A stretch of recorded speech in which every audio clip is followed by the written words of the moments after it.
Welcome, and thank you for joining us today for our online open house for the Certificate in Universal Design Technology Integration. This program is offered by Landmark College in partnership with the Marlborough College Graduate School. My name is Sapna Prasad, and I will be the moderator and a presenter today. Before we get started this afternoon, I'd like to review a few housekeeping details. So first, please direct your attention to the control panel on the right side of your desktop screen. You can see a screenshot of this panel on the slide, and you can use this panel to post your questions and to participate in our polls today. We will respond to your questions at the end during a Q&A period.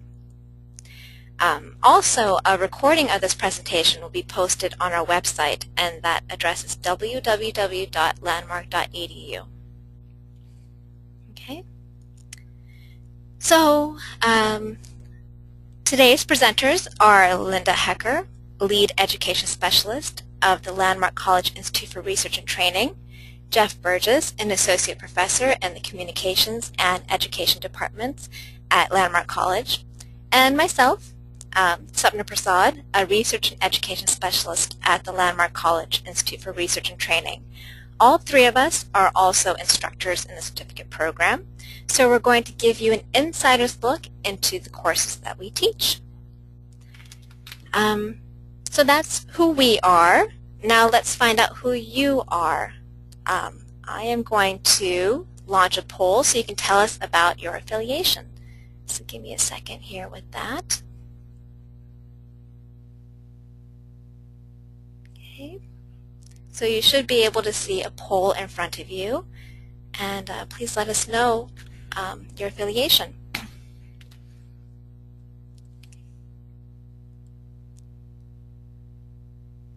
Okay. See, 50% of you have voted. Give you another few seconds, and then I'll close the poll. All right. I'll close it and share the results. And it looks like 100% of you are in the other category. That's really funny. Well, maybe during the question and answer period we can get your questions and maybe learn more about you during that time. But in the meantime, we'll get started with the webinar. So it's great to have all of you joining us today. Let's preview our agenda for this open house. We'll first highlight aspects of our certificate program and discuss why you should choose Landmark College for your professional development needs. Then we'll discuss the intended audience for this program, the location, schedule of courses, cost of tuition, and the technical requirements. Then I'll pass the baton on to Linda and Jeff, who will navigate us through the program's curriculum, registration process, and give us a sneak peek into their courses. We'll finish it all off with a question and answer period. Okay. So there you go. You should be able to see the agenda now.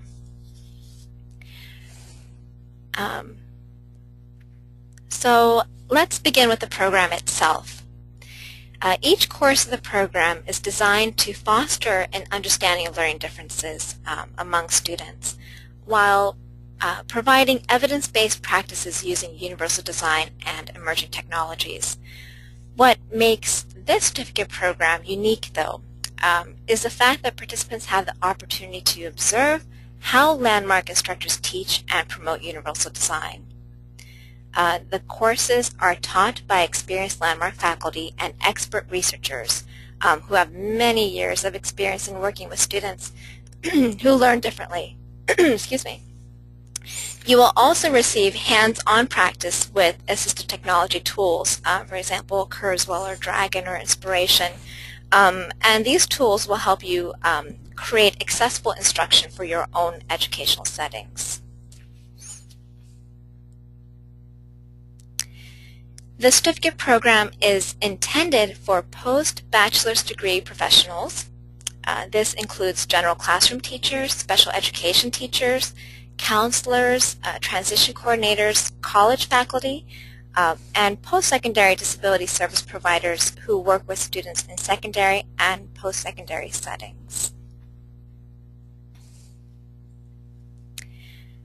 All of the course materials are accessed by Moodle's learning management system, and Linda will give you a glimpse into that in a bit. Since all the courses are offered through Moodle, we do ask that our course participants have access to a computer with internet, a strong internet connection. The courses include 3 hours per week of synchronized online meetings, and this is basically time when you get to talk to the instructor face-to-face online. And the third course requires a weekend at Landmark's beautiful campus in Vermont. You can opt for graduate credit, which is awarded by Marlborough College, or choose the non-credit option. And you can choose to take the individual courses or complete all 5 for the full certificate. Here is a list of all the courses available and their start and end dates. You can see here that each course is 8 weeks long. The first course starts on September 21st, and this course will introduce you to universal design and instruction and teach you how to apply its principles in your classes with your students.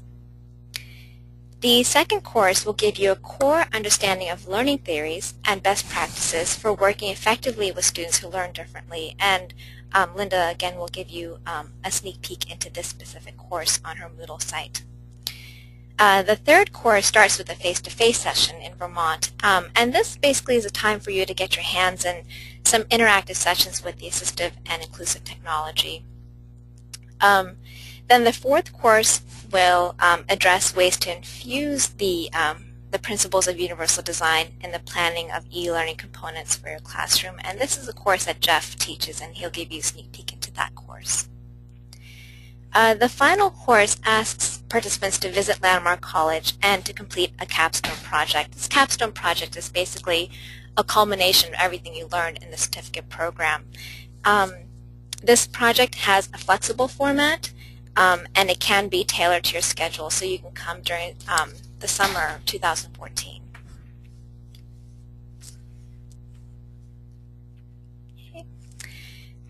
Here are the costs of each of the courses. You can see that the rate depends on whether or not you are taking the course for credit. If you wish to receive credit, then there's a $525 fee per course, which is due at the end of the course. Again, graduate credit is granted through Marlborough College Graduate School, and the transcripts will be maintained at both Landmark College and at Marlborough College Graduate School. Okay, so next up is Linda, and she's going to take you, or give you a sneak peek into her course on Moodle. Linda? Okay, well hi everyone. This is Linda Hecker, and give me a moment to change over to my screen. And I do want to show my screen. So, hi, I hope everybody can see my screen now. I am Linda Hecker, founding mother of Landmark College, but for the last 10 years I've worked in our outreach division, the Landmark College Institute for Research and Training. So I was very excited to be part of the working group that designed this certificate program. And I also co-created and delivered the first course that we offered in the program last fall. We slightly changed the sequence of courses in response to our initial cohort this year, and we've made the program even stronger. So, but my course is still being offered. So I want to introduce you to Moodle, our learning management system, which hosts the online components of the courses. We chose Moodle partly because it's free and flexible, but also because it's fully accessible when you use default settings. We really wanted to model universal design from the start. So let's take a quick guided tour of my course, which will also show you what Moodle looks like and how our online courses work. So first I'll log into Moodle, which you can do from any web browser. I've actually got mine bookmarked so I can find it easily. And then I have my Moodle login page.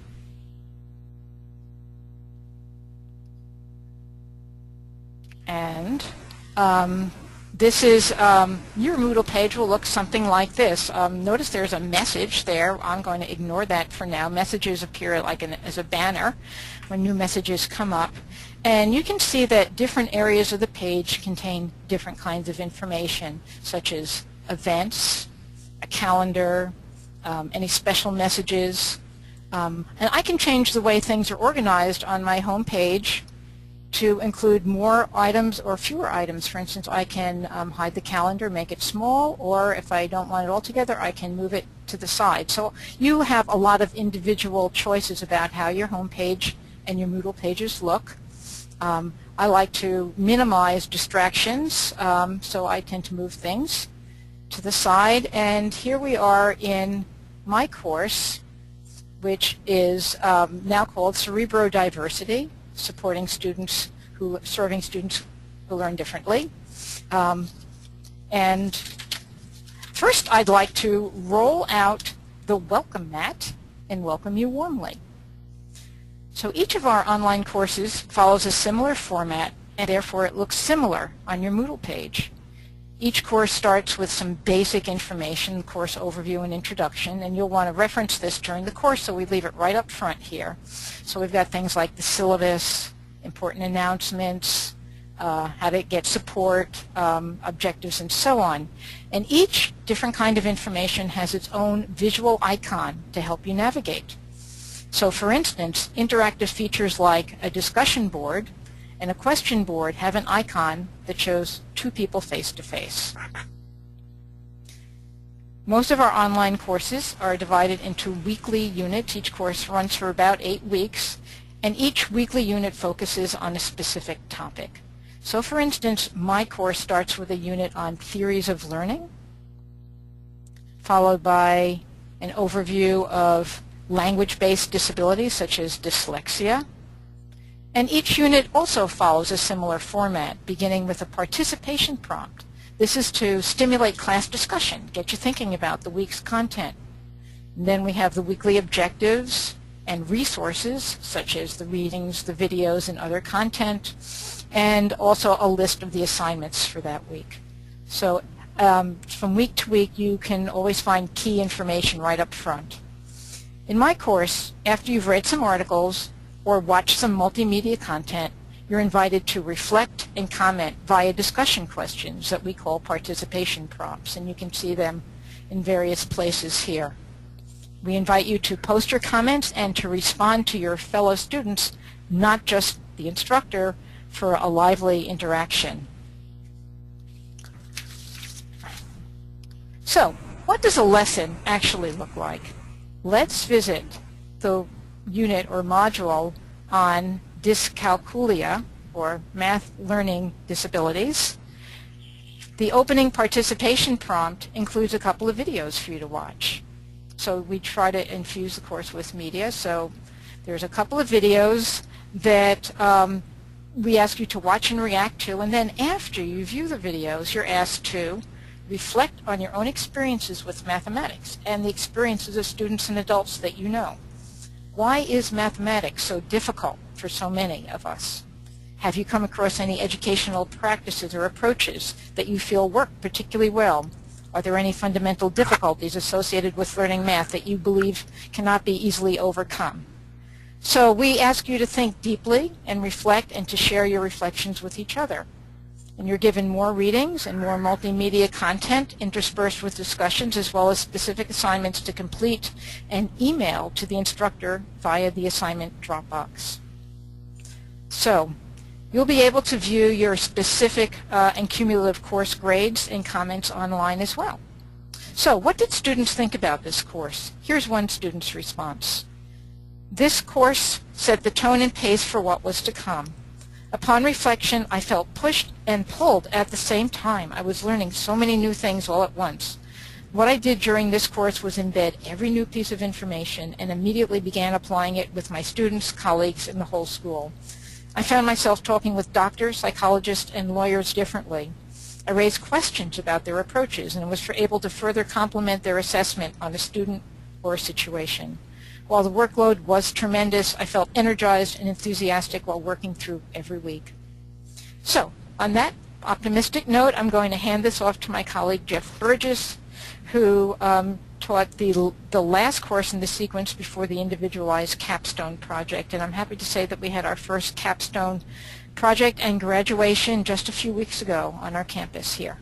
So Jeff? Yes. Hi, Linda. Hi there. How are you? I'm good. Let me get the screen set up so people can see me. Okay. I hope at this point you can see it. Okay, I think I can see something on the screen. Okay. You want to change it into my Moodle site. Okay. You might need to hand it off to the landmark presenter that says me. Okay. Here we go. There you go. I can see you. Yeah, there we go. Yep. We That's see your great. smiling face. Well, great. Well, thank you, Linda. Thank you, Sapna. And hello, everyone. This is Jeff Burgess. So I teach this fourth course in the certificate series, and it's called Applying Universal Design to E-Learning Environments. Slight modification to last year's name, but it's the same course. And what you see in front of you is from the first week. But let me tell you a little bit about my background. This course that I'm teaching, it combines a number of my interests that I've had over my teaching career. I've been at Landmark working with students who learn differently for over 25 years, and I teach courses in media studies and internet studies. I use a lot of technology in my classes, and I have students and I experiment with new technologies as they come along, trying out different ways they apply to educational situations. I also teach education courses, and in fact I have Landmark students who work in the local elementary schools as mentors for students there with learning differences. And in fact, before I came to Landmark, I taught elementary school myself for 6 years, which is probably the best teacher training I ever could have. Anyway, this fourth course, while it looks and is structured similarly to what you heard from Linda, it's a little bit more self-directed and intended to be more hands-on. What you see here in the first week, and in fact I'll even highlight some things here, is what you're doing as a student in this first week are really trying to look through everything that the course has laid out, the materials I put out there, as well as the tasks that one could take, and then create your own pathway.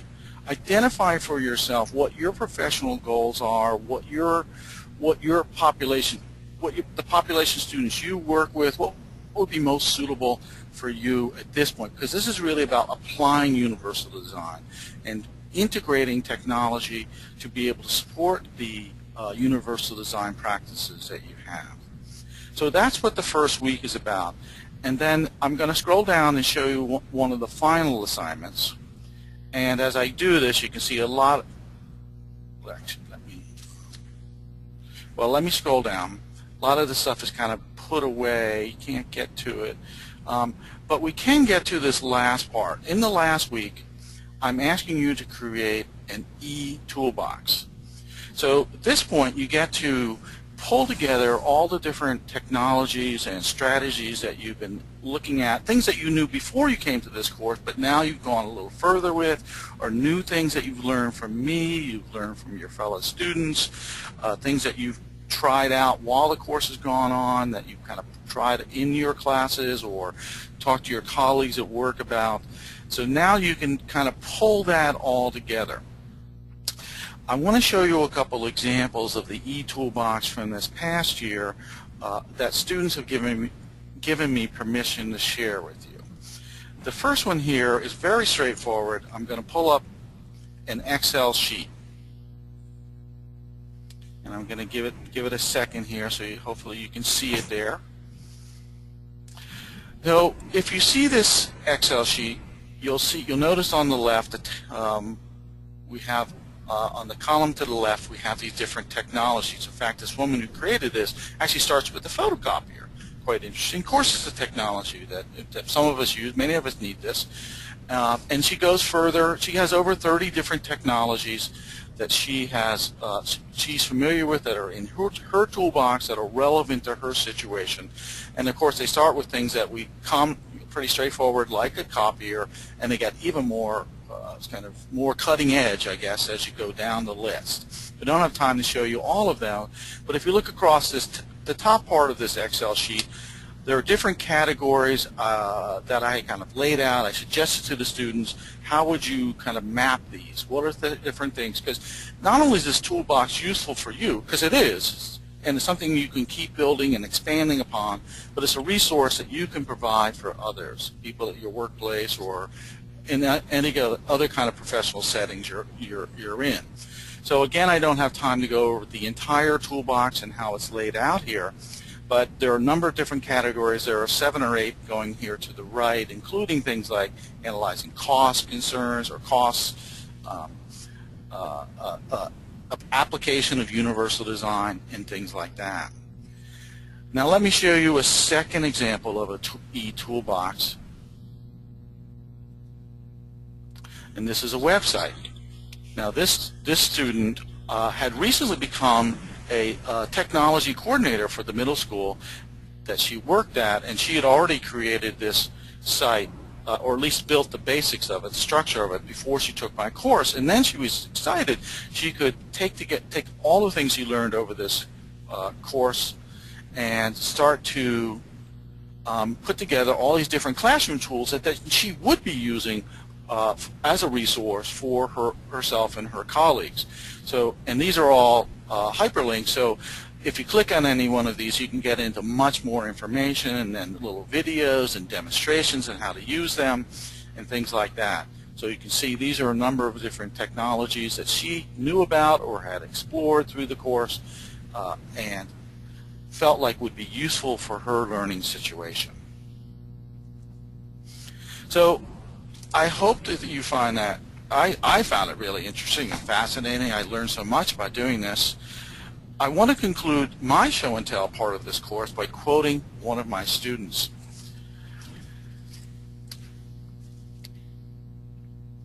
By contrast to other online courses I've taken, I found the pace and expectations of applying universal design to mesh well with my learning style.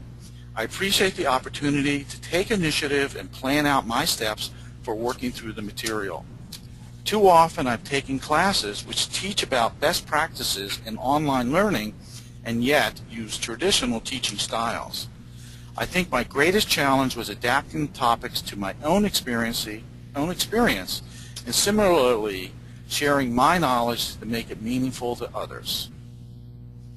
So that's what one of my participants, class participants, said. I'm going to pass the microphone back to Stupna for question and answers, but before I do that, you may be wondering, how do you apply to this program? So let me go to a different tab. This is the Landmark website. Under Academics and under Programs and Degrees, you can find information about the certificate program. There's also a page called Apply Now. You'll notice here there are a couple that gives it all this information on how to go through the process of applying, and it gives you the Apply Now link for the entire program or single courses. Talks about the requirements and the timeline. So, and in fact, now that I'm going to pass the microphone back to Stupna before the question and answer period, she's even going to provide you, I think you'll see that, direct link to this site. So thank you very much for listening. I appreciate the opportunity to share this with you, and I can't tell you how I'm excited about it. So Stupna, back to you. All right. Thanks, Jeff, and thanks, Linda. Give me a second to put it back to my screen. All right. And you should be able to see my PowerPoint slide. Is that right? Yep. Yep. All right. Good.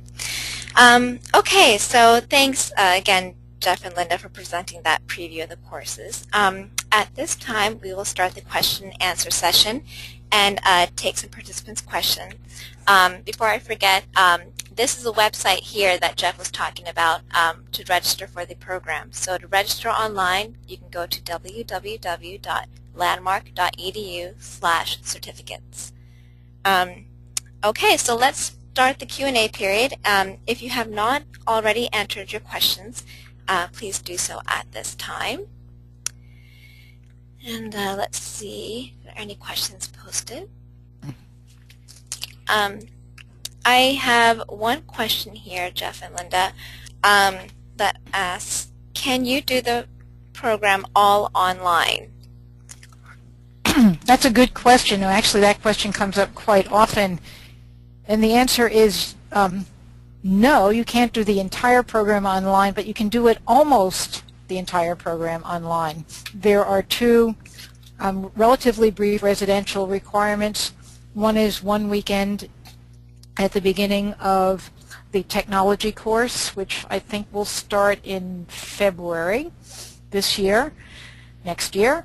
And also, we want you to be in residence on our campus for your capstone course. But you can choose the dates anytime in June, July, and August 2014 to schedule that. And you'll want to schedule it when you have the opportunity to observe many of our classes that take place on our campus in the summer and talk to our outstanding faculty and staff and students. All right. Great, Linda.